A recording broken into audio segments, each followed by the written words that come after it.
Hey, folks, I hope everybody's having a good weekend. Let's talk some more about James Bond. In this stream, we're going to talk about how James Bond has been thrilling audiences for more than 60 years. 60 years. Can you believe that? I can't, but it's awesome. And I'm so glad he has been. A few franchises in film history have lasted that long, and even fewer have stayed culturally relevant across generations.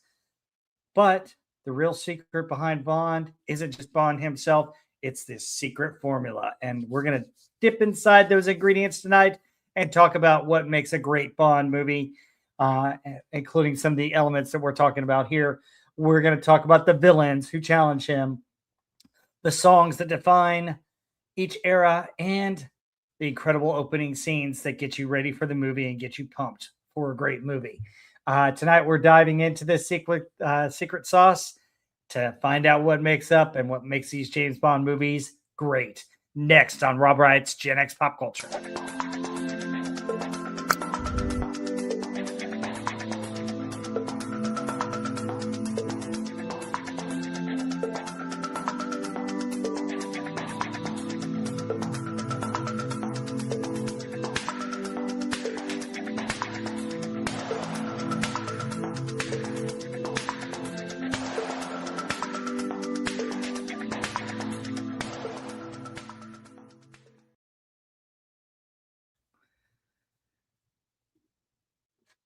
Hey, wanted to say hi to a few people that have jumped into the stream. Crouching Tiger, Hidden Swift, how are you? SP4H, how's it going? Lombardi 1969, always good to see you guys. Glad you're here. Welcome into the stream. Hopefully, we'll get a few more in here before we jump into our main event of the program. It's gonna be a fun one. Are you guys big James Bond fans like I am? Do you guys have a favorite James Bond movie? Let me know in the comments below, folks. What's your favorite James Bond villain? Let me know as well. It should be good, some good stuff that we're going to discuss tonight. So let's talk a little bit about this formula in a minute here. Waiting for some more people to come in. Guys, don't forget to share the stream out to other folks if you could. That would help a bunch. I'm going to add my slides to stage. Yep. I don't know how much traction I get with putting my actual face on these slides. I'm not sure that it gets a whole lot, but we'll see.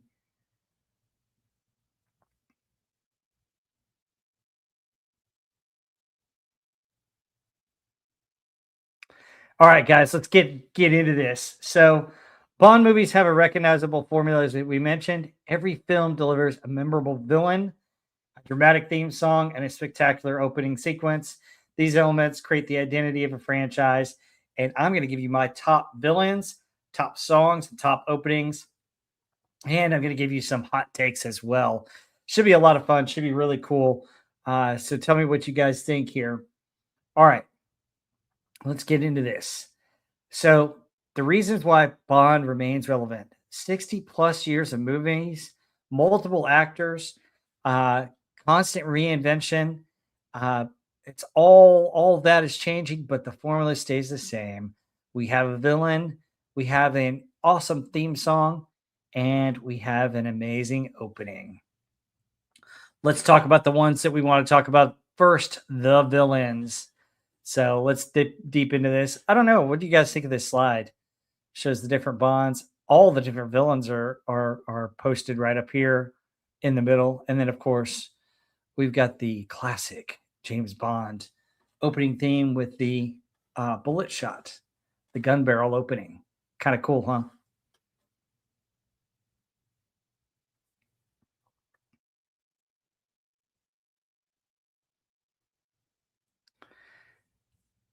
Okay. So Bond movies only as good as its villain. And the villains often mirror Bond: intelligent, powerful, charismatic. But instead of choosing order, they choose chaos. They have larger than life personalities. As I mentioned, they mirror Bond himself, and they represent kind of the fears of the era. And so you had, guys like Goldfinger and to some degree the early Bullfeld. And that's, these uh, high ego maniacs that wanted to rule the world. You had in the 70s the fantastic villains and guys that wanted to take over the world or destroy the world, as well as just these guys that were just imminent threats like Jaws. And then you had kind of the sophisticated traitor terrorist type people, like you see with Silva in this picture as well. Kind of cool stuff. Hey guys, who's your favorite Bond villain? Tell me in the comments who's the best. You'll find out who mine is shortly. Okay, so we got all the different types here. First, we have kind of the masterminds, and the mastermind personality is kind of interesting because the mastermind is one of those that just kind of come up with plans and are just the maniacal. Those are your Blofelds. This is the one played by Telly Savalas, and then your Goldfingers, who's trying to steal all the gold in Fort Knox. Yes, Crouching Tiger, Taylor, Hidden Swift, both Heather L. and Age of Pepsi 1 are on vacation. Yep, I know that both of them would love to join me in this conversation. So hopefully we'll get more people in here. Crouching Taylor, Hidden Swift, anything that you want to say about James Bond villains? Do you have a favorite?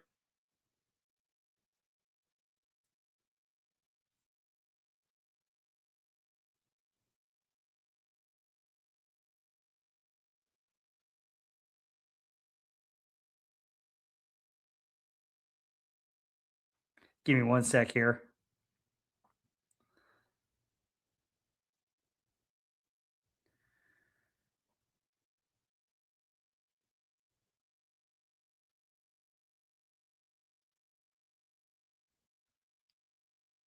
One moment here. I just want to tell some people that I'm live. I don't know what happened here. I guess people didn't see my note.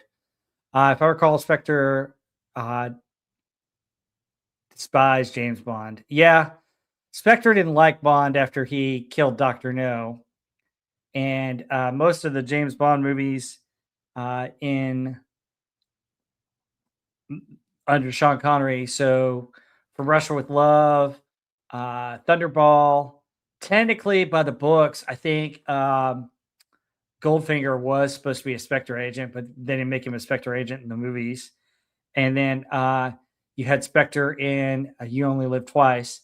Now, Spectre didn't reel their ugly heads back in the 70s because of they lost the right to the Blofeld, but he was alive and well for Her Majesty's Secret Service with George Lazenby, and then for Sean Connery's last outing as Bond. So yeah, you had some of that. Give me one moment here.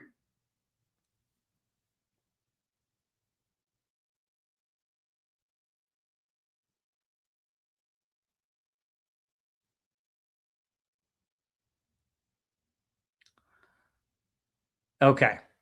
So besides your masterminds, which you did have some mastermind villains in the Roger Moore years, uh, but you mainly had physical threats, which were interesting. So your physical threats are your Jawses, your henchmen. Jaws was probably one of the better henchmen, and then Odd Job was an interesting one, and Goldfinger. Um, Very cool to get those physical threats, and then you had some personal enemies, which I thought were interesting. So Trevelyan, who is his best friend at the time, who was also MI6, and then you also had Silva, who was also MI6, who were personal enemies. So they made for great villains as well. So those are the types of villains that we had for James Bond, and I think it was really cool. What I love about the Bond films is you had just about until you got towards the end of the last couple of years, the most recent Bond films, each one was its own story and each one had its own unique villain. And I thought that was cool. Angular Spanish, welcome. Lombardi 1969, Crouching Taylor, Hidden Swift, hello again. SP4H, thanks for being in here. Let's continue on with the villains and let me tell you some more about them. Let me give you my top 10. So here we go. My top 10 villains. Starting at number 10, we have Raul Silva from Skyfall. So I thought he was a good villain.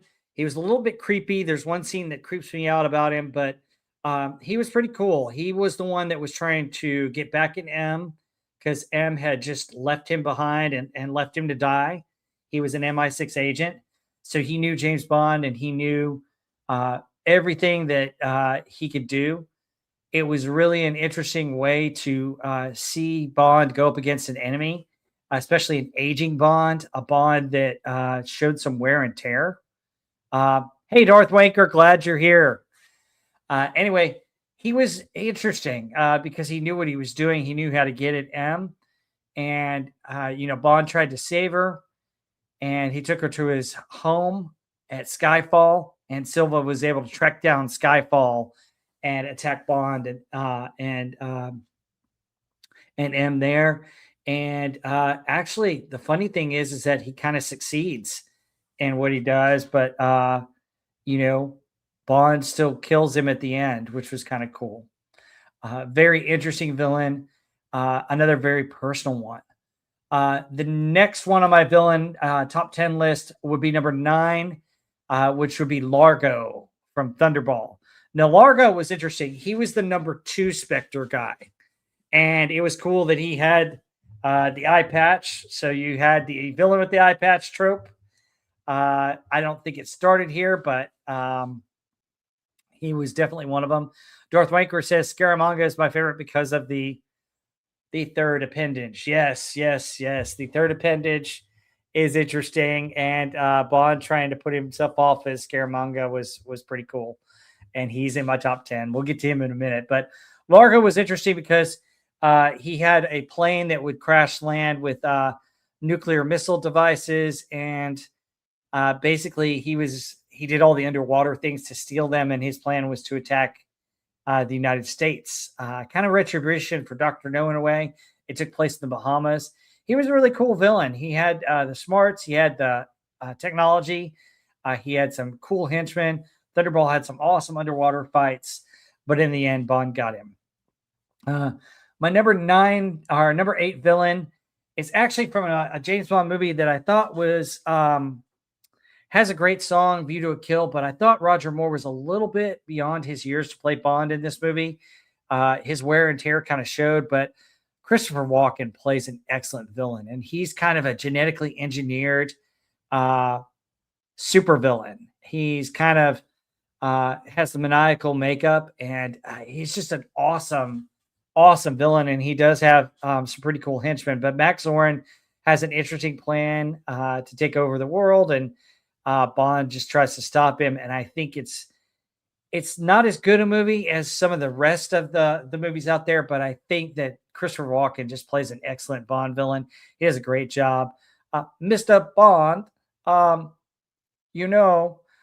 yep, Grace Jones is in that one. Correct. Grace Jones is his henchman or henchwoman in that one. And so it's pretty cool, some of the scenes with that. But I think he's a cool villain. I wonder if you would have had Timothy Dalton or even Pierce Brosnan come along a little bit earlier, if you would have had a better Bond movie with Max Zorin as the enemy. Pretty cool. Next at number 7, you got my favorite Bond movie, From Russia with Love. And I had to combine these two, Rosa Klebb and Red Grant, played by Robert Shaw.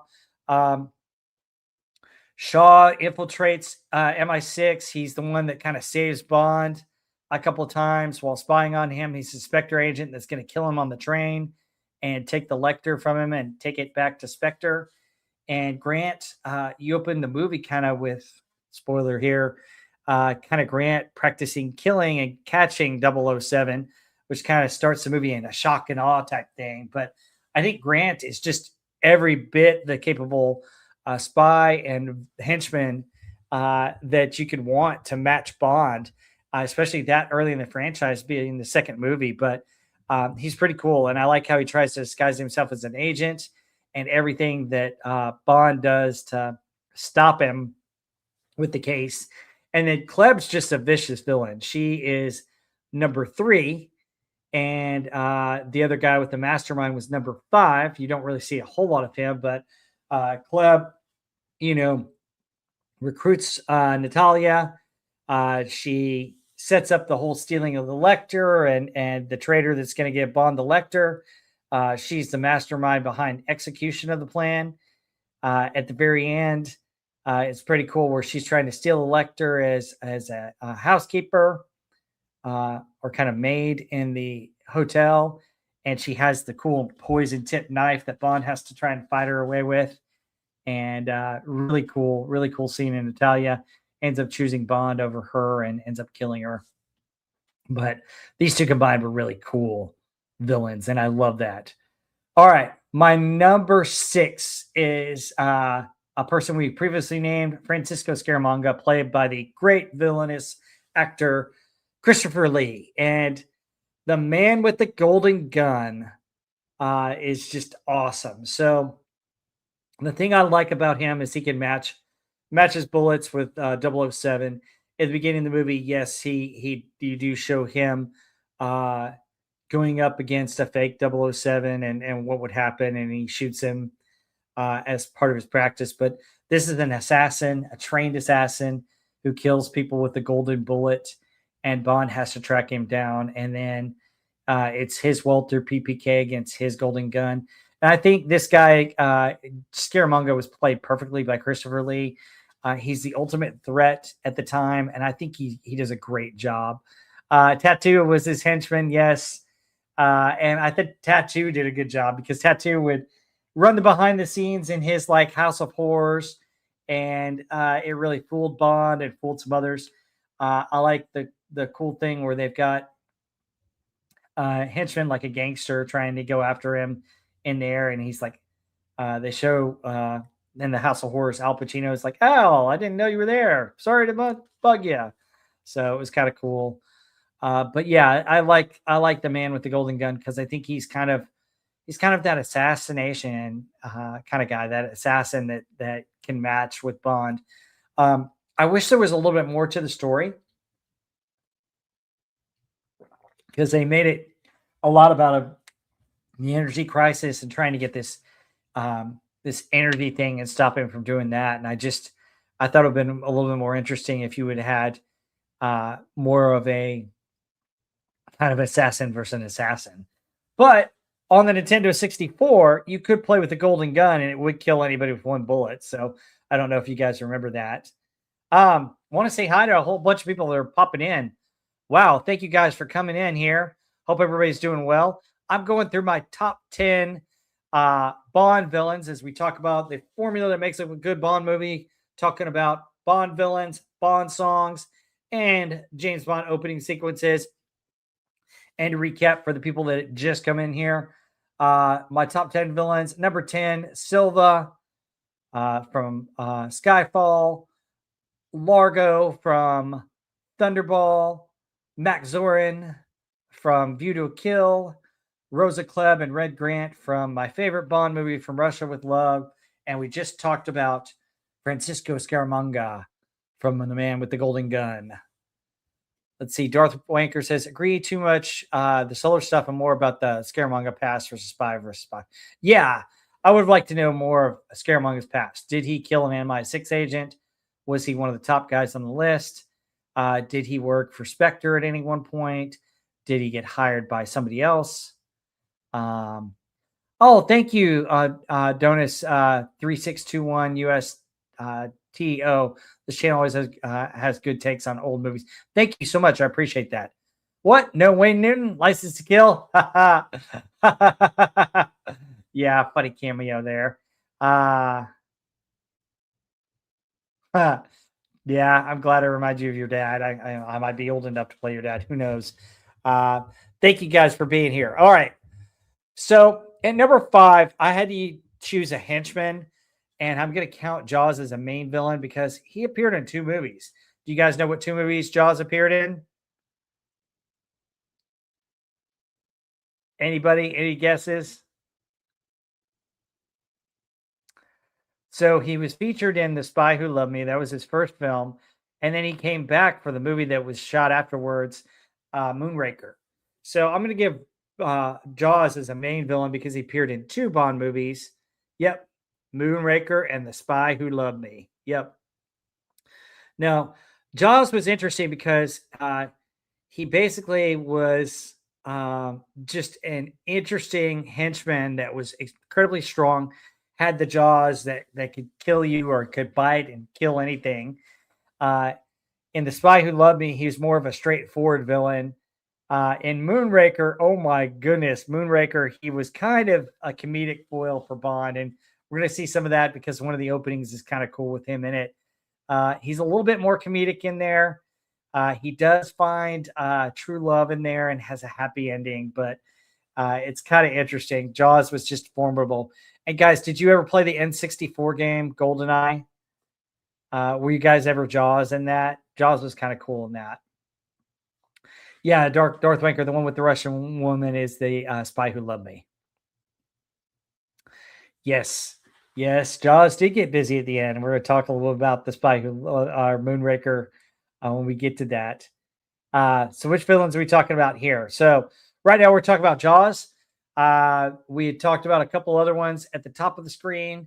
The man with the golden gun, Jaws, but we're getting to the meat of it. We're getting to the best villain, my top 4 here. Coming at number 4 is more recent villain from Casino Royale, Le Chiffre.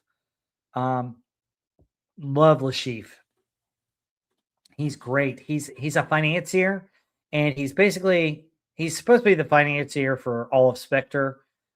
He's in the movie. He's portrayed as the financier for all kinds of world class criminals, and he does some really cool things with finances. Some of which I very much understand.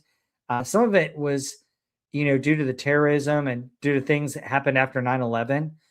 So it's really interesting to see kind of that plot feel part of some real terrorist threats and thoughts that we had after 9/11, particularly in the financial industry. Um, if you don't know what's interesting about this film, and I'll get a little bit into it, not that I'm giving any kind of financial advice here, but basically, he dealt with option contracts on a company where their prototype plane, he was going to blow up that prototype plane, and he traded options on it, which allow you to buy and sell the stock at certain prices, and it would allow him to take advantage of the plane blowing up and the stock falling. And so that's what the government was looking at with some finances and some things after 9/11. So that was a big thing. So, um, what about the early Bong songs, like from the 60s? Oh, we're going to get to those. We're going to get those. They're next. Britney Spears was Chief's girlfriend. Yeah, there was a girl that looked like Britney Spears that was his girlfriend in that, which I thought was cool. But yeah, Lachief, his eye would bleed red, but also he had the smarts to match wits with Bond, and I love the poker scenes with them. I don't know if you guys ever play poker. Texas Hold'em is what they're playing. It's an interesting game. The original game was something vastly different. It was supposed to be Baccarat, but they modernized it with Texas Hold'em, which is a very popular poker game. A really cool, really fun to play. All right, Lachief is my number 4 villain. My number 3 villain is Alex Trevelyan. He is from GoldenEye. Great villain. So setting him up as an MI6 agent at the beginning, you find out that his parents were Cossacks, which basically they were turned over from the Russians. The Communist Party betrayed them, and essentially they were wiped out, and he ended up in England, and he betrayed MI6 because they didn't tell him about that. And you find out that he's really the mastermind behind everything that's going on. It really was a cool way to start GoldenEye, with Bond having to go up against another agent that can match wits and match everything with him. Very personal, considering they were friends. It's great. So I love Alec. Alec knew everything, knew all the gadgets, knew just about everything, but Bond still got the better of him at the end. And I love the line, "For England, James? No, for me." Boom. GK, keep it real. E2G. Yes, Blofeld was great, but kind of repetitive sometimes. Yeah, a little bit. And we'll talk about Blofeld. I have a definitive Blofeld that I really like. The pre-title sequence are real MVP. Yes, they are. I love those. Baccarat. Yet no one knows the game but Burt Baccarat. I didn't want to do the intro song. Darth Waker. That's a great one. Yeah, the openings are always clutch for the setting, the vibe. Oh yeah, absolutely, and they will be. We'll talk about those. We're gonna get my top 10 openings, and I love the openings. We'll talk about them. All right, my number 2 villain is Blofeld. Blofeld was the mastermind behind Spectre. He's the guy with the cat. He's the guy that you always see behind everything. Didn't really see him until From Russia with Love, but you never see his face. You see him in Thunderball, but you never see his face. He finally shows his face in You Only Live Twice. And I think that's my definitive Blofeld with the cat and just with the menacing mastermind face and the mastermind glow. I think he's the best of the Blofelds.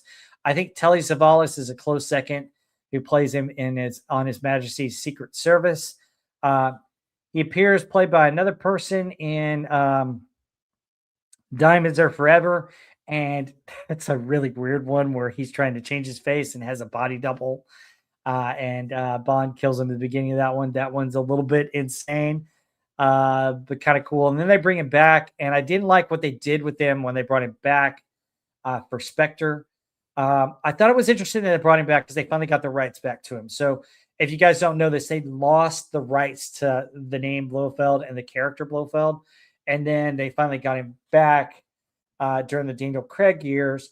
And so they brought him back for Spectre, but what they made him into was kind of a half brother. So James Bond's parents had died. They were adopted by Blofeld's family. So they were like brothers. And then he faked his death in a skiing accident. And that's kind of his tie to 007. They're trying to make it personal. I don't think they needed to do it. And I wasn't that impressed with Blofeld in the most recent iterations of Bond and Spectre and No Time to Die. But I think he was great in You Only Live Twice and on Our Majesty's Secret Service. But he's a mastermind. And I think it's great that, he kind of did all this. It made him for a unique villain. You saw him behind the scenes, which kind of set up his character. And then when you finally got to see him, it made it even that more powerful for me.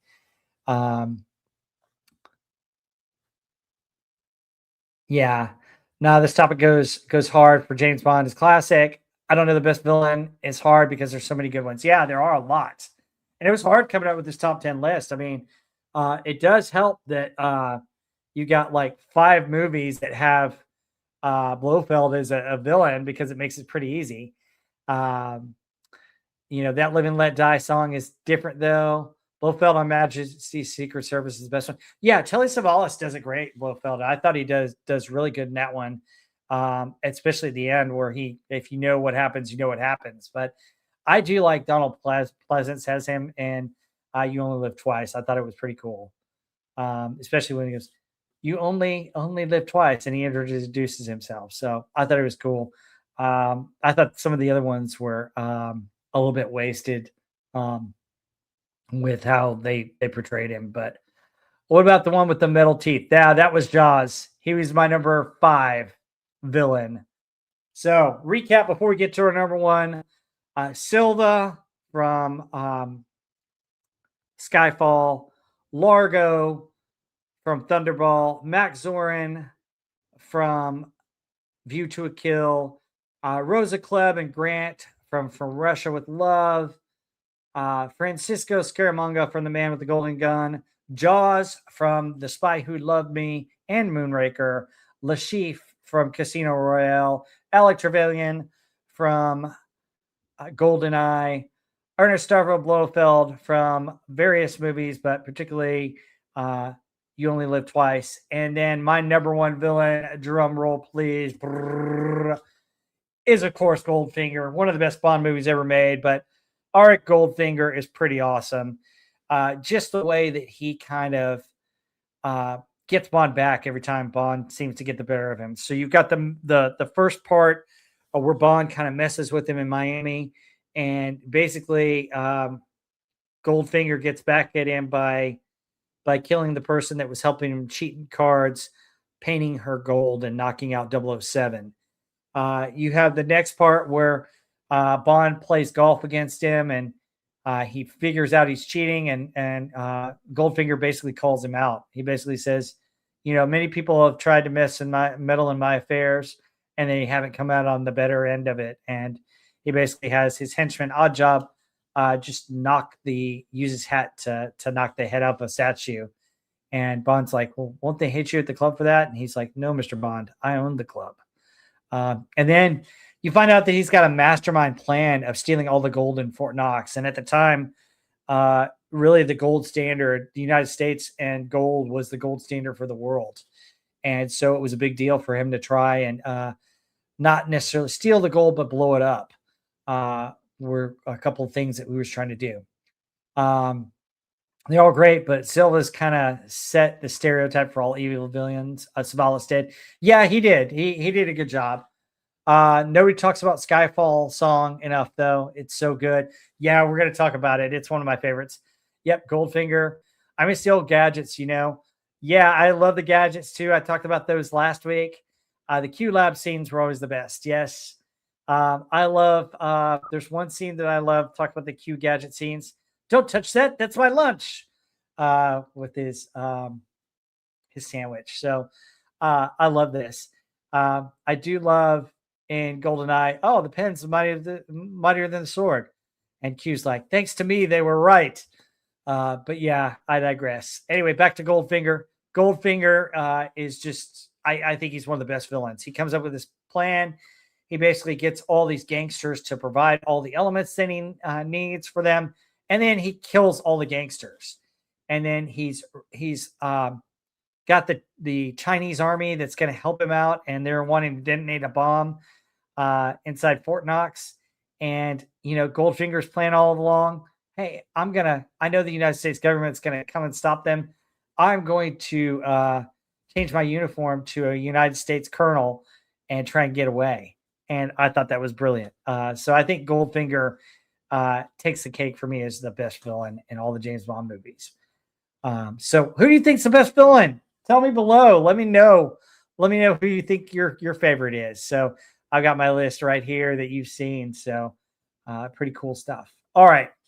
Let's flip over to the next element of the formula. The power of the Bond song. Okay. So James Bond songs are dramatic and instantly recognizable. You had legendary performers, including Shirley Bassey, Paul McCartney, Duran Duran, Adele, so many wonderful singers. But the music is kind of the identity of each film. It sets the tone before each movie starts and often becomes a hit song. The bald guy at the top right is kind of creepy. Hang on, we'll go back a slide real quick. Yeah, the bald guy at the top. You said the top right? Oh, you're talking about yeah, Grant. Yeah, that's Shaw. He also played he was in Jaws too. So yeah, he's formidable and he's from Russia with Love. That's my favorite one. Yep. He's very blonde, super blonde. So in this. Anyway, the songs, so many hit songs. And one of the things I will say is that it's not in my top 10 because it can't be in my top 10 because it's in almost every Bond movie and you can't really top it. The original Bond theme, the da na na na na na na na na na na. So I had to pause right there for YouTube. That's in almost every Bond movie. So naturally, that's hard to top. I don't think you could ever top that theme, but here are my 10, not including that. And there's so many wonderful songs. Let's get into this. Tell me what your favorite Bond song is. So let me talk about a little bit more about the songs real quick before I get my top 10. Big orchestra sound for a lot of them. Dramatic vocals, memorable chorus, just some awesome, memorable songs. So let's talk about my top 10 here. So I will give you a honorable mention. I did think Tina Turner's "Goldeneye" was a great song. It didn't quite make my top 10, but it was really, really good. Um, the Rave, hey, how's it going? All right, let's go through these top 10. So number 10, I've got Thunderball, and it was sung. Do you guys know who sang Thunderball? I'll give you a hint. He was a very popular croner at the time.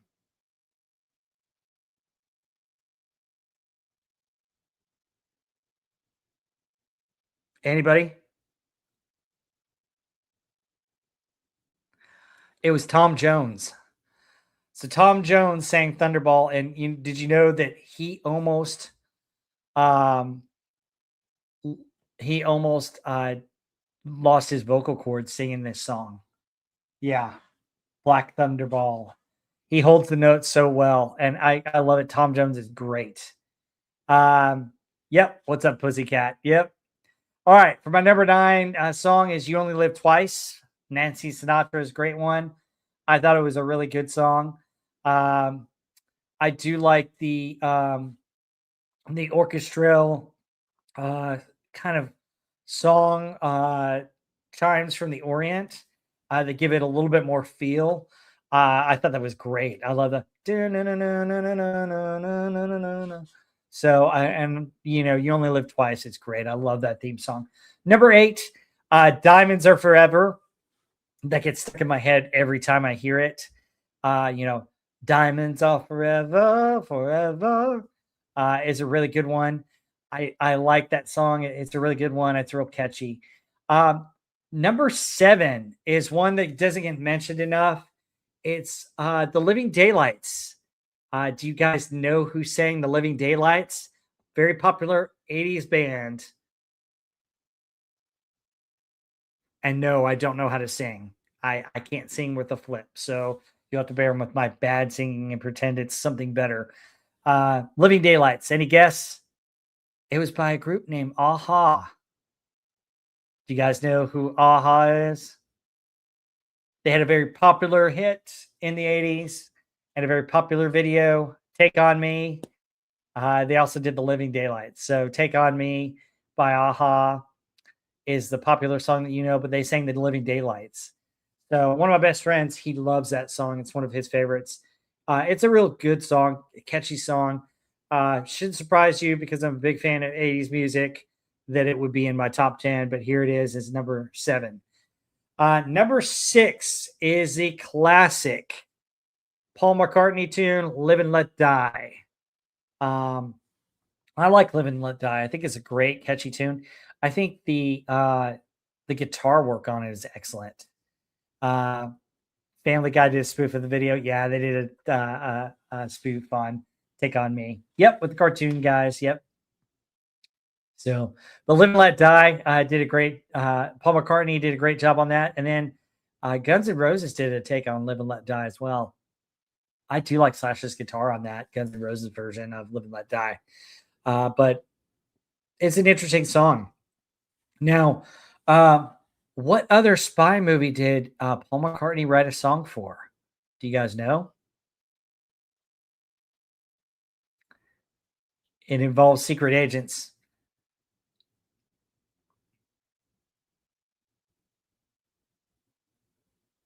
It was a movie starring Dan Aykroyd and Chevy Chase.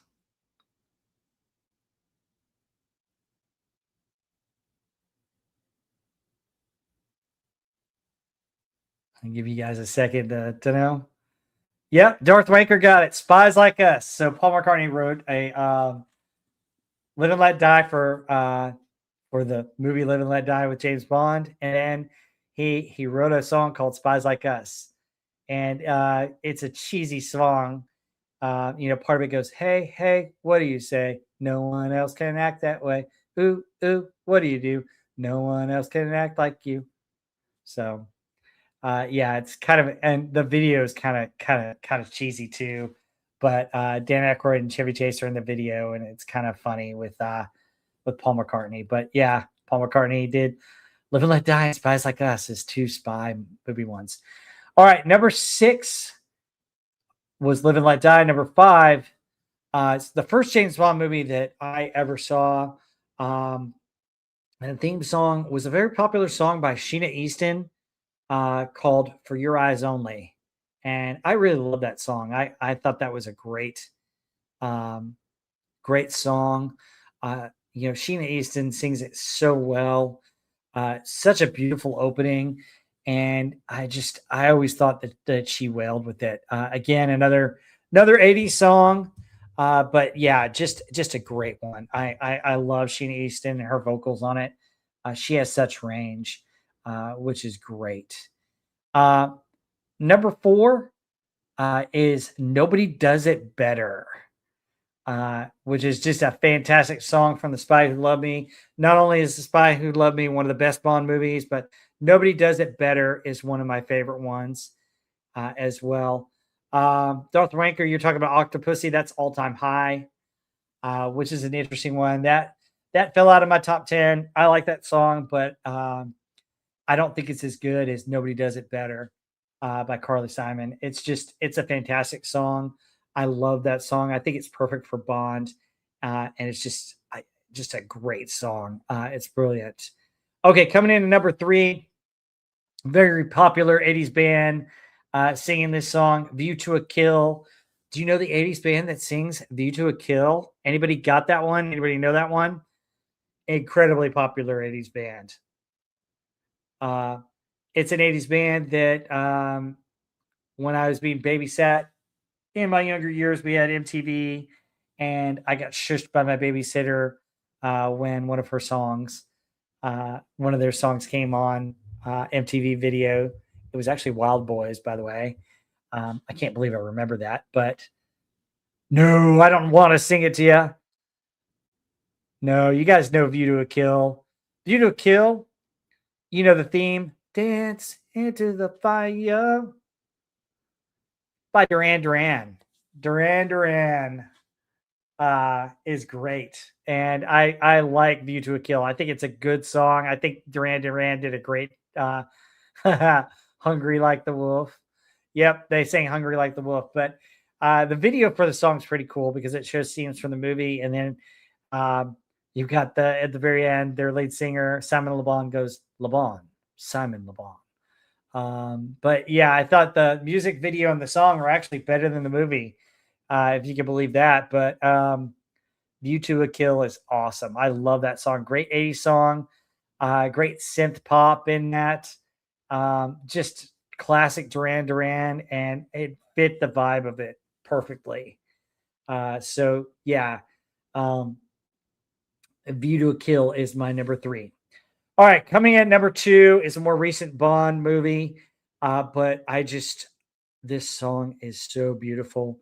It's Skyfall by Adele, and Adele just wails on this song. I mean, her voice is amazing. Adele's a great singer.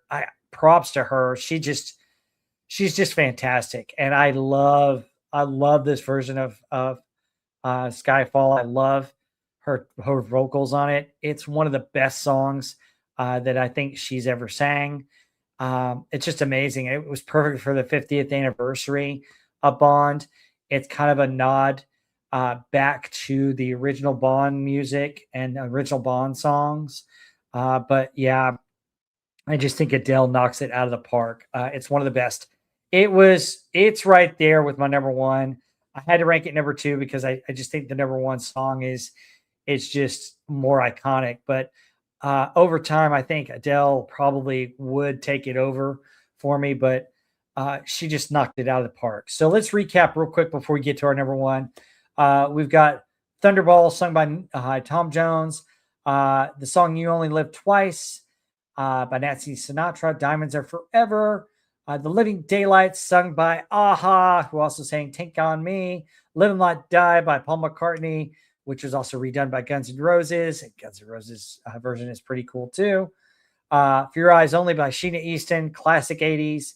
Nobody Does It Better by Carly Simon, which is just an incredible song. View to a Kill by Duran Duran, who's hungry like a wolf. And then number 2 was Skyfall by Adele, classic Bond song, amazing voice.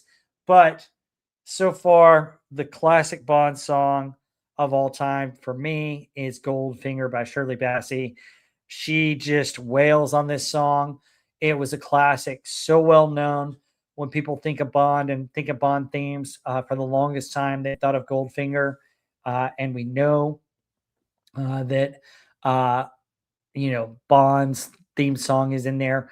The Rave, you forgot about Madonna. No, I did not. I did not like Die Another Day. It's unique because Madonna got very synth poppy in that, but I just don't like the song as much. But Goldfinger's iconic. Goldfinger is just, it describes into a T. It tells you what kind of villain you're about to see on the screen, and it's what makes Goldfinger such a great movie. Um, you know, Goldfinger, he's the man with the spider's touch. You know, it's just awesome. Such he loves only gold. I mean, it's just awesome. Yes, Living Daylight's theme is great, but Goldfinger I think takes the cake. I mean, he just she just wails on it. I mean, Goldfinger is just the classic James Bond song. So, what's your favorite song? Let me know in the comments below. Tell me what you guys think. Would your top 10 be a little bit different? Do you have a number one? Did you have a song that I didn't mention? I know there's one by Sheryl Crow in there. There are a couple other ones, but I think this is my top 10, pretty much in order. Love these things. All right, folks, let's continue with the James Bond formula here and talk about the opening scenes. So I will say this. You know, every Bond movie begins with a mini adventure. The opening scene pulls audiences into the story immediately and really establishes the mood of the Bond movie. It's often one of the biggest stunts in the movie is pulled in the beginning, and it sets the tones. Um, Darth Vader, the damn bungee jump. Yeah, I've got the bungee jump in there. I've got a couple other ones in there that are just awesome. But I love the opening parts of these Bond movies. Usually he's on a mission, and it may not even involve the entire movie. It could be its own separate storyline, which I think is cool, but it gets you into the character and sets the tone for the whole movie. And I think it's so important. And that's why I think these are great. But um, let's just talk about some of these stunts since we see a lot of them in the opening scene. So in the 1960s, you had practical action, where you had stunts that were just, your casual stunts, your fist fights, a couple of other things that happen here. In the 70s, you had spectacles, falling from planes. You had stunts with cars where they're whoop, and then twisting and turning, as you see in here. But in the more recent Bond movies, you have more cinematic realism, like fighting on top of trains and falling into the streams, some other types of stuff. It was pretty cool, pretty interesting. So, with that, let's go through my top 10 opening scenes. Yeah, car stunt was crazy back then. Oh yeah, it was insane, and they really did it. It was a real stunt. And the other aspect of that car jump scene is just the cheesy that they did the sound effect to. So great stuff. All right, let's get into these. All right, so my number 10 opening scenes was The Man with the Golden Gun. And in that, basically you see a gangster who's going to try and kill Scaramanga for money. And basically Nick Nack has paid him to try and kill off his master, Scaramanga, the man with the golden gun. It's really kind of a test. And so what you see is this gangster is told, hey, wait here, try and kill him, and he's put in the house of horrors. As Scaramanga goes from the beach into the thing, and he's matching wits with somebody bullet for bullet. And so you got this guy going through the fun house, gangsters pop up, all kinds of things pop up, and then eventually you get around and he gets killed by Scaramanga, and then you turn around and you see what you think is Roger Moore's Bond, but it's just a statue, and Scaramanga shoots the five fingers off of him, and it kind of sets a tone for who's Scaramanga, why is he so scary, how deadly is him, and it sets up the ending of the film with is that the real Bond or is that the fake one? So I thought that was kind of cool. It was pretty awesome. So that's my number 10. So my number 9 goes to probably the second Bond film I saw in the 80s on cable, Octopussy. And in this one, Bond is in, I guess he's supposed to be, I think, in Cuba or one of the tropic islands. And he's got this girl with him, and they've got something rigged to like a horse stable near a military base. And she gives him the fake mustache, and he's dressed as a colonel. And he's going to go into this military base to blow up one of their secret planes. Kind of gives you kind of Firefox vibes. And he gets there, and he kind of kills the pilot. And he's attaching the bomb when he's discovered by the man he's pretending to be. And so he's captured, and they take him in a jeep, and they're gonna take him back to wherever they're gonna interrogate Bond. And the girl follows, and you get to see her kind of seducing his guards, and he kind of is able to get the better of them, kills the guard, stops their truck, gets into her car, and you come to find out that the horse trailer they're holding holds a plane. And so he takes off with this mini plane. And so they fire these heat-seeking missiles, and Bond dodges one, and then he brings the missile back into the hangar to the plane that he was going to destroy. Flies out of the hangar, it destroys everything. Boom, and it's a cool scene. And then he flies, and he's running low on fuel, and he lands, I guess, either back on the island or in the United States. And his wings go up, and he's rolling to a gas station, and he's like, "Fill her up, please." Just thought it was a fun, cool way to set the tone for that movie, uh, which set up the movie as a fun but serious side, and I thought that was really cool. Great way to set it up for Octopussy. All right, my number 8 is the opening of Skyfall, and I thought this was really cool. Basically, Bond is after a guy who's getting what we know is kind of the knock list, which tells the list of all of their agents that are undercover in all different kinds of countries. And Bond is chasing him through Istanbul. They end up going through the city and then on a train. And he's on the train fighting the guy. And Moneypenny, a young Moneypenny, who's a field agent at the time, is there. And she has her sights lined.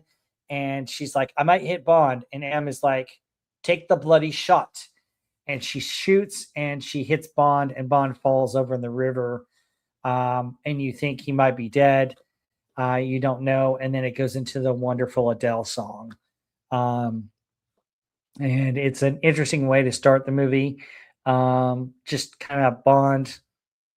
In many ways, Bond dies in different openings. And this was a unique way to kind of kill him and kind of do it and kind of start the story. And I thought it was a really cool way to do this one. And it was a throwback to some of the older Bonds, because this is like the 50th anniversary movie.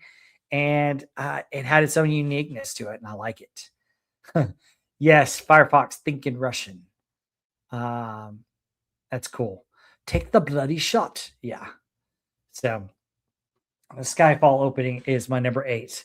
And then also it brought in Moneypenny. And after that, after she didn't get the correct shot, she became back in the office, not a field agent. So, okay, my number 7 is Thunderball. This one's iconic because he uses the jetpack, but he's after a villain who we discover had faked his own death, and Bond's able to kill him and get away using a jetpack. It's pretty cool. The jetpack alone, it just makes the scene so cool. And you have a fake out of a guy who's supposed to be dead, dressed as his own widow. which I thought Bond discovers and is really cool. Iconic, iconic stunt, iconic things that Sean Connery uses. It's so cool. The jetpack does the thing still work? I don't know. We got to see it in a closet in Skyfall, which I thought was kind of cool. I wish you would try to use it, but the cool thing about it is that so I saw the Bond films later on when I was a kid. I was a kid of the '80s, so I didn't see Thunderball until in the '80s, and the GI Joe jump pack was, I think, framed after this because it looks like the GI Joe jump pack. I swear, man, that thing looks almost exactly like it in so many different ways. But I thought it was really cool. So Thunderball is my number 7 opening. All right, my number 6 opening is For Your Eyes Only. It's the first James Bond that I was exposed to, and Bond is mourning the loss of his wife. As we know, on Her Majesty's Secret Service is when, spoiler alert, he lost his wife. We have all the time in the world. And he's called in, and they sent a helicopter for him.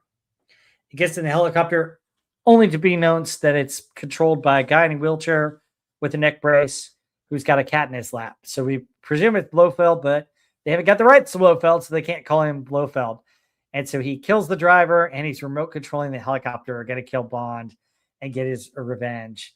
And Bond is able to short out the controls and take control of the helicopter. And what ensues is awesome. So presumably Blofeld tries to get away in his wheelchair with his cat. And then Bond picks him up with the thing on the rail on the helicopter. He picks him up, and he's like, "Mr. Bond, don't do this. Put me down. Put me down." And Bond's toying with him. He even pats him on the head. "Oh, you want to go down?" And then he basically throws him down piping for a factory. And it's like, "Mr. Bond." So I thought it was cool. That was a cool way to end who we thought was Blofeld on that. I thought that was really cool. I think it was Pierce Brosnan movie. They brought it back where he was meddling with Q stuff in the office. Yes, it was Darth Ranker. Yeah, Jetpack does things that were seeing the pack in action at an air show. It only runs for 90. Oh, really? Oh, wow. That's cool. Yeah, the Jetpack only runs 90 seconds from memory. There's another type of jetpack that runs with water, but it doesn't go as high as that jetpack does. So, all right. So For Your Eyes Only was my number 6. My number 5 opening is actually Moonraker. And Moonraker, for all the cheesiness, is considered one of the cheesiest Bond movies of all time. I think it's pretty cool, though. I mean, the first half of that movie is vintage Bond. And you get some vintage Jaws scenes. Where it gets cheesy is where he goes into outer space. That gets cheesy, but 6 or 8 separate jets. Oh, wow, cool. So anyway, at the beginning of Moonraker, he's on this plane, presumably about to make out with this hot chick, and she betrays him. And you find out that a villain was one of the pilots. And so they're going to leave him on the plane. They short out the controls, and the main villain jumps, and 007 gets the better of the girl. And lo and behold, Jaws is there in full gear, about to jump, and Jaws pushes Bond out without a parachute.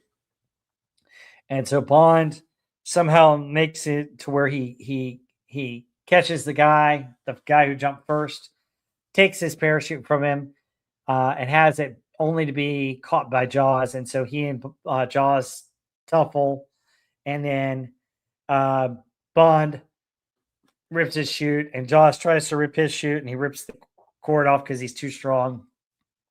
And then Jaws lands safely on some farmer's house in the hay and walks away without a cut. But this was a cool opening. It was a great way to start it, and a great way to establish that Jaws is still alive and still after him. So I thought it was cool. I liked it. All right, my number 4 pick is Casino Royale. And this was the beginning of the Daniel Craig version. And I thought this was really cool. They did it all in black and white. And he's in the office of presumably a Target talking to him about it. And he's like, if M will really wanted me, she'd send a double O. And he's like, it takes two. And he's like, I know. Um, the first, and it was his contact. And it shows him fighting that contact in the restroom and stuff. Um, and he's fighting with them. They break stuff, and you think he drowns him, and he's dead. But then at the very end, he comes back to life, and Bond shoots him for the start of the thing. But he killed him, and he's after this bureaucrat that betrayed MI6. And he's like, made you feel it, did he? And he's like, he's about to turn tables on 007 and reaches for his gun, but I also know where you keep your gun. And he's like, well, the first is hard. The second is, and then he shoots him. Yes, considerably. And it just goes into it. And it sets a tone because 00 is 2 kills, which is cool. And it sets up for an opening sequence that's interesting. The song's all right. But I think the fact that, the black and white, the fact that it's 00 is 2 kills to get the 00 license to kill is cool. And it made for a strong setup to rebuilding the franchise from Pierce Brosnan on to Daniel Craig. And I thought it was great. Yeah, Bond starting out his career, really great setup. Yeah. Oh, yeah. Darth Ranker. I totally agree. 100%. So it's awesome. All right. So my number 3 is GoldenEye, and I love this one. So Bond had been out of the theaters, had taken a 6-year hiatus, and so guys, from about 1962 to 1989, there was a new Bond movie every couple of years. For it to not have a Bond film from 89 to 95 was a relatively long time in between Bond films. It was rare to see. They rebooted the franchise with Pierce Brosnan as Bond, and the opening sequence where we see him bungee cord off a dam in Russia was awesome. And this was the Cold War. So basically, in '95, we had just had the Berlin Wall fall, kind of the end of the Cold War. And so you have a Cold War transition Bond, which was with Pierce Brosnan. And it was really cool to see this because he gets in and he meets 006, who's Alec Trevelyan. And what they're doing is they're taking out, uh, different people, and they're setting charges to blow up this facility, which is a dangerous facility. And Alec gets caught, and he's basically, don't let him take you, James. And James resets the timers for 3 minutes instead of 6. Well, for England, James, and you think Alec is killed. James Bond gets the better of the villains, and it ends up on a runway, and there's a plane that's fixing to take off, and Bond gets on a motorcycle to go after the plane, catches up to the plane, jumps on the plane, subdues the pilot, and you see it go over the cliff, and they think they've got him, and he's about to die, and then he pulls the lever, and it pops back up, and you hear the classic da-na-na-na-na-na, and then you see him start to fly away, and then the place explodes because he's reset the timers for 3 minutes instead of 6, and you go into the opening GoldenEye. It just set the tone for the whole movie, and it set his relationship with Alec, who turns out to be alive and the main villain of the movie. It sets it beautifully because it tells you that you're in for a ride, and it really sets up how well the villain knows him and how personal it is for Bond. For a lot of these movies up until then, it wasn't as personal for Bond. It was always, the mission or something else until, on Her Majesty's Secret Service where his wife gets killed. But he had personal stakes with a one-on-one villain, which was really cool. So GoldenEye gets my number 3. All right, my number 2 opening is Goldfinger. So Goldfinger, classic opening, Bond basically in the tropics. Um, he's scuba diving. He has kind of the duck, and he pops open, and he's got the scuba gear, and he basically sets the charges at a facility, and then he swims back over to the club, and lo and behold, underneath all the scuba gear and all that gear, he has a tux. Classic Bond. You're like, oh yeah. And basically, he's talking with the guy, and you have the explosion. And he's like, well, your plane's about to leave. We've already checked you out of the hotel. He's got some unfinished business, and he's got the girl in the bathtub. And she's like, oh, why would you carry that thing? His gun. He's like, I got a slight inferiority complex. And he hangs up the gun, and he's kissing the girl with the towel around her. And you see in her eye, and he could see mirrored in her eye is a guy come up behind him to try and strike him. And he quickly sees it in her eye and moves the girl. The guy strikes the girl. She's down for the count. They fight and tussle, and he's able to knock the guy into the shower or in the bath. And then the guy is trying to grab his gun, and Bond is kind of frozen there. But as he reaches for the gun, Bond knocks the lamp into the water, electrocuting the guy. And he has the classic line, shocking, positively shocking. And then he gets the gun and puts it back on, and then puts his coat back on and walks away. Just classic Bond. Awesome. Love it. Love the opening of Goldfinger. One of my favorites. But let's recap before I get you the number 1. So we got The Man with the Golden Gun is number 10. Octopussy is number 9. Skyfall is number 8. Thunderball is number 7. For Your Eyes Only is number 6. Moonraker, number 5. Number 4 is Casino Royale. Number 3 is GoldenEye. Number 2 is Goldfinger. And here's my number 1. Let's see. Hang on. I think it's the first time you see another 00 agent, or at least working together. Yeah, that's one of the first times you see another 00 agent working together. You did see 009 and Octopussy at the beginning of Octopussy, where he's hunted by those 2 knife wielding guys, where he gets the egg and gets it to the consulate, and he's dressed like a clown. So yeah, he did get it. And by the way, Octopussy, the twins wielding the knives going after 009, they were the inspiration for the Crimson Twins in G.I. Joe. Just so you guys know. Yeah, all other movies were either other foreign agents or 00s were dead, so Bond picked up the mission. Yeah. But yeah, you're right. GoldenEye was the first one where they're working side by side. All right. My number 1 Bond opening is The Spy Who Loved Me.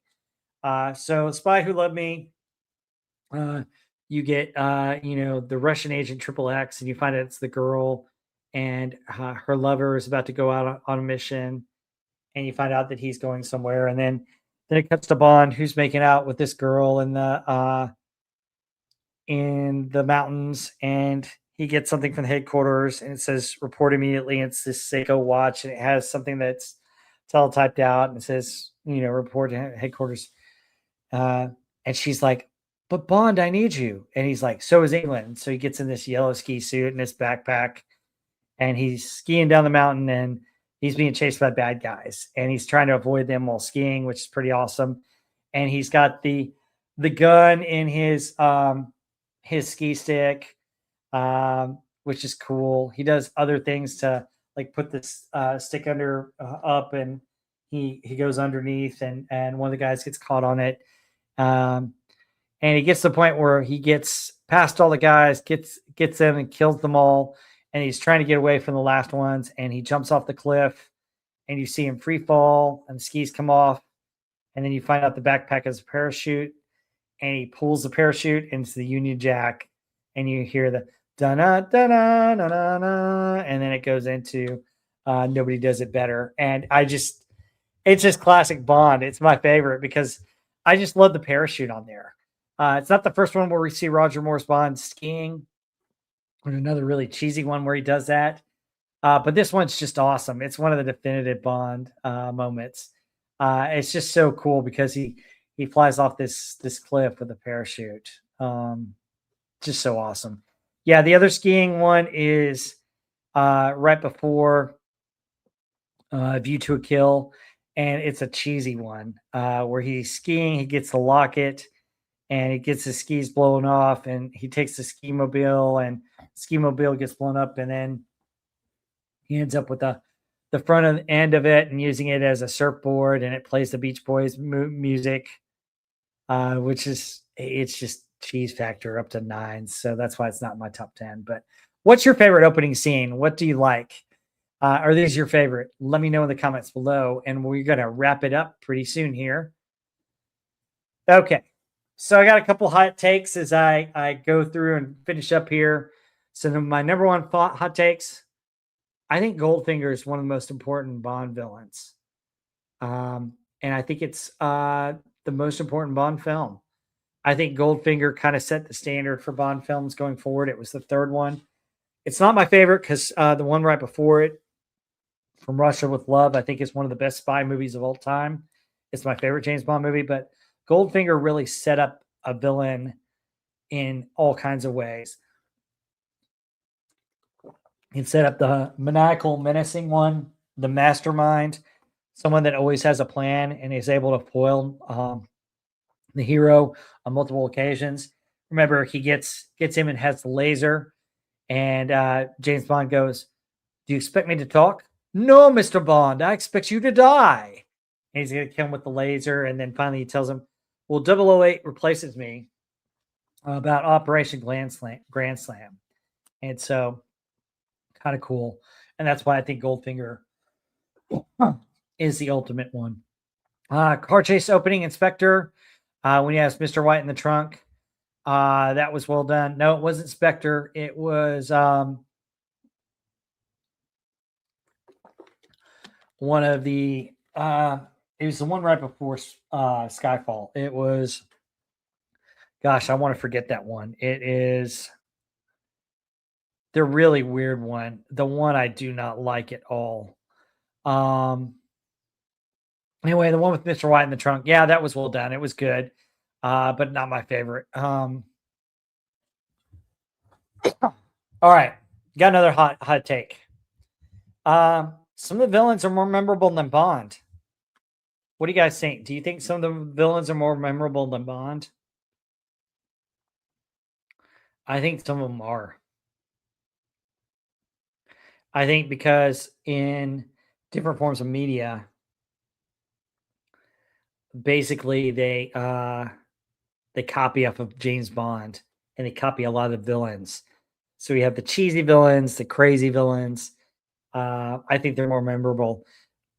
I think when we remember and look back on the Bond movies, some ones that make up my favorite ones are not only the Bond that played him, but the villains. Who's the best one? Who's he going up against in this movie? And my number 3 hot take is theme songs are essential to the franchise. I think theme songs are essential to the franchise. I think they're very important. I think if you don't have a great theme song, it can ruin the movie. I think there are a couple theme songs that aren't as good. I love From Russia with Love, but I don't think the theme song is as great. And if they had an even better theme song to it, it might have been an even better movie. But that one was still setting the tone for Bond. I think there are a couple of other theme songs that just don't do it justice. The Man with the Golden Gun is a cheesy theme song. Moonraker is a cheesy theme song. So, yeah, villains are what make Bond movies great. If you have a crap villain, it's not a fun story. I agree 100%. Darth Vader. Okay, one other hot take that I think is really good. Spy Who Loved Me, that ski jump stunt. I think it's one of the greatest stunts ever. You think about it, to set up somebody doing a practical stunt where they're skiing down a mountain and then they fall off the mountain and they got to pull the parachute. First off, you have to get a high enough mountain because for parachute to work properly, you got to have altitude. and you got to pull it at a certain altitude. Otherwise, the shoot doesn't work as well as you want, and your free fall is a lot faster than you want it to be. So for them to really have a stuntman ski off a cliff and pull the parachute, it's just amazing to me.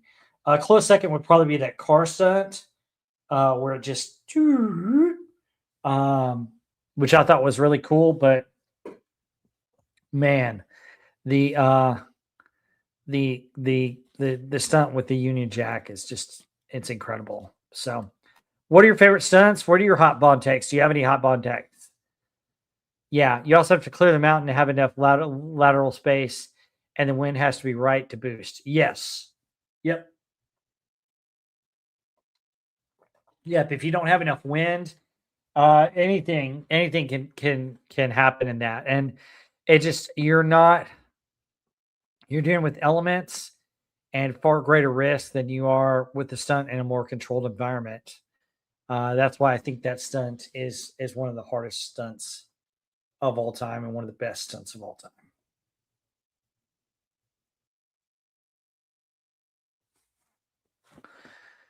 All right, folks, let's wrap this up. So, what is the perfect Bond movie? Best villain, best song, best opening. For me, it's From Russia with Love because I think it has a lot of those elements, but it has some really cool villains and such a good story. The Clark flipping is the cheesiest, but but the best. Yeah, it's up there. It's one of the best ones, but I still like the go out the clip. So Bond has survived 6 decades of changing audiences, but villains, songs, and opening scenes remain the secret ingredients.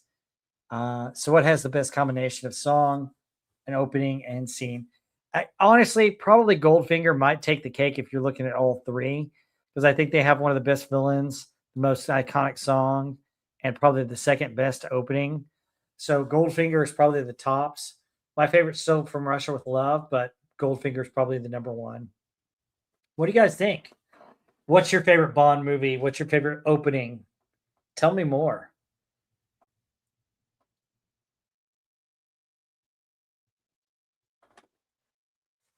Darth Wanger says car flipping is the cheesiest but fun stunt. Yeah, I think it's it's kind of cheesy because they add the whistle.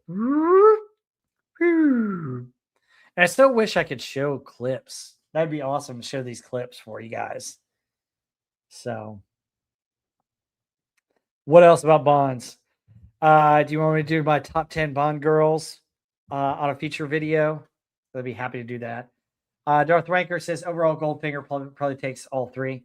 Yeah, I would say Goldfinger. It's up there.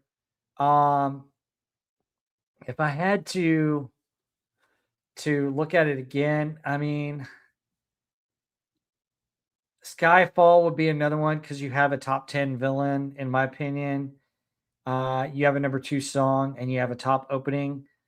But another one that I think could probably be higher than that one.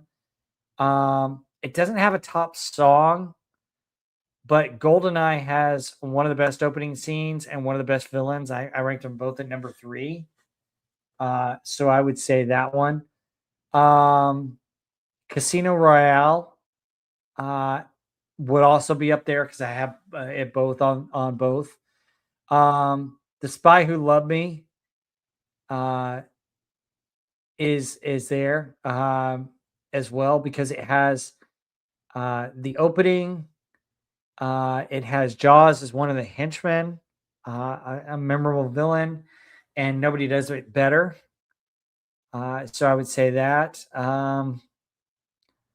For Your Eyes Only is always going to be one of my all time favorites with the song and the opening, but the villains I don't think are very strong in that movie. Anything else? Any other ones?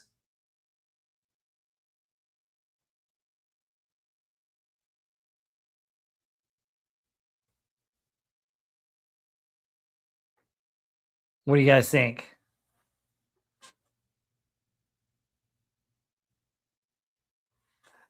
All right. Well, let me close this out here.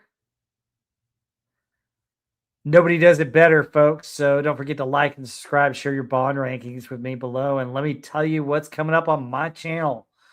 All right, so folks, got a lot of stuff coming up from the channel. I'm gonna drop a couple of Star Wars AI videos. I got two Ahsoka Tano and Luke Skywalker videos that are really good that I'm gonna drop this week. Deciding on the third one. We'll decide that momentarily and figure those out. So those will drop Monday, Wednesday, and Friday morning. They'll drop about 10 a.m. So look for those videos. Coming up next weekend, Heather L will be back, and she and I are going to go over episodes 9 and 10 of the Pacific. We want to get through the Pacific so that we can get to Masters of the Air and get to your World War II movies. And then we're taking a break on the 22nd, but on the 29th, we are doing an incredible show for you. We're going to do the top hits of 1979. We'll have my panel with Agent Pepsi 1, Stark of Iron, Heather L., and myself. We're going to round out the 70s in style with 1979 hits. So it should be pretty cool. Should be a fun time. So look for those things on my channel. We're really close to monetization, almost to the 3,000. Had some videos drop off, so we're about 150 away. I need the watch hours. So, hey, what new action figure is sitting under DC on the shelf behind you? Oh, I'm glad you asked. All right, so you want to talk about this action figure? Oh, well, hey, this action figure is Commander Kurtzman. He's the villain of the franchise. Yep, that is Sabu. This is Sabu. Yes. The Doom Squirrel himself. Shout out to Andy Masterson who gave me a Sabu. Pretty cool. But yes, this is the villain, Commander Kurtzman, holding on to his siblings. So if you know, you know. But yeah, pretty interesting stuff. So yeah, it's made by Andy Masterson. Shout out to Andy Masterson and his channel, Laboratory of Mayhem. So, but yeah, mine's a GI Joe figure, so he made Commander Kurtzman as the Cobra Commander and the villain against us. So I decided that, hey, in this one I'd have him holding on to his siblings, which might make for an interesting discussion. And speaking of Doomcock, I will be on his channel on Wednesday night, Pop Culture Breakdown, 7 o'clock Central, as we discuss City Slickers and many other things. It'll be a lot of fun talking about that movie because I love City Slickers. And join us for that. That's a lot of fun. Anything else that you guys have for me? Anything else you want to talk about Bond? Any other questions about the show or future shows? Are there any Bond movies that you want me to review the whole movie for?